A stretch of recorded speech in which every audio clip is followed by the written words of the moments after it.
Today we're going to decide whether you should play the Riftbreaker in 2026. So what is the Riftbreaker? This is a base defense, base building type of game. It asks the question, what if you take Age of Empires, only allow wonder victory, disallow unit recruitment but allow direct control of one unit, and then replace the opposing player with a horde of relentless monsters? Or maybe it's Diablo 2 with base building. I don't know. The objective of the Riftbreaker is to build a Rift Gate, which is a portal that lets you go back to Earth, similarly to how you would have to build a spaceship in Factorial. Except the Riftbreaker is not an automation type of game.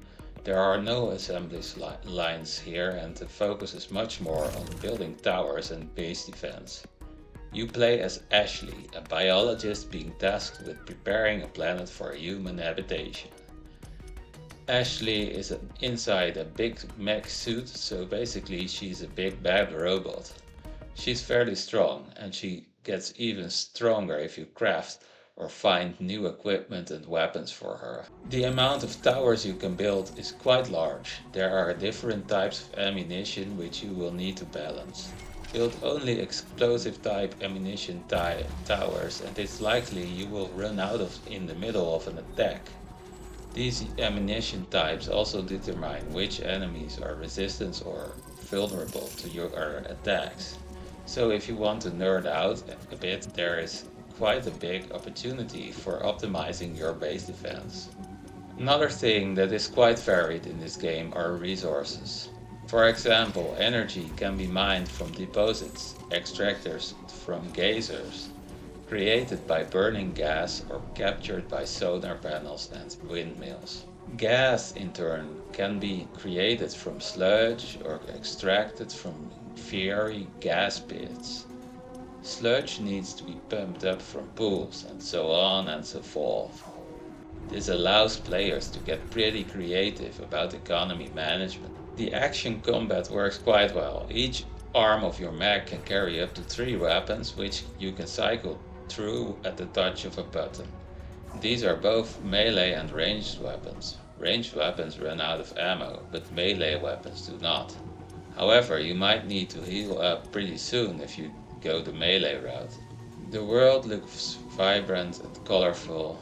Enemy monsters are quite creative and varied. There is a full day and night cycle and natural event system that affects the gameplay. For example, windmills generate extra electricity during a storm, and solar panels generate nothing during an eclipse. Research is another big component of the Riftbreaker. The game features 3 research panels, each hiding a big tech tree. One of them is actually dedicated to alien technology related to the planet itself. So the game has many qualities. But that does not tell us whether it is fun. Well, I played it and I think it is. Each of the different layers of systems in the game is engaging in its own right. So in this case, fun plus fun plus fun plus more fun equals a heck of a lot of fun. In 2025 the game got a co-op mode, which seems to be ideally suited for it. Just imagine you and your buddies holding back a huge alien attack, each managing different areas of the front, escaping in the nick of time and then racing to build everything up again until the next attack comes. I have yet to play my first co-op match, but it's something I'd really like to do if I can convince my friends. As a point of criticism, I will have to mention the story. The good part is that there sort of is one, which is mostly about what you should do next, the ecosystem, and your background as a bit of an environmentalist. There is a bit of banter between your character Ashley and your AI helper, but on the other hand, these are the only 2 characters. Otherwise, it's just you and your quest to gather things. There is no antagonist. There are no impressive cutscenes.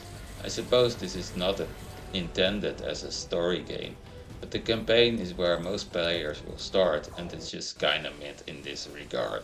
So to answer the question whether to play or not to play, it's quite obviously a play. Unless you're looking for a story game. In that case, maybe wait until your mood changes and then play it. Goodbye. I hope to see you all in the next video.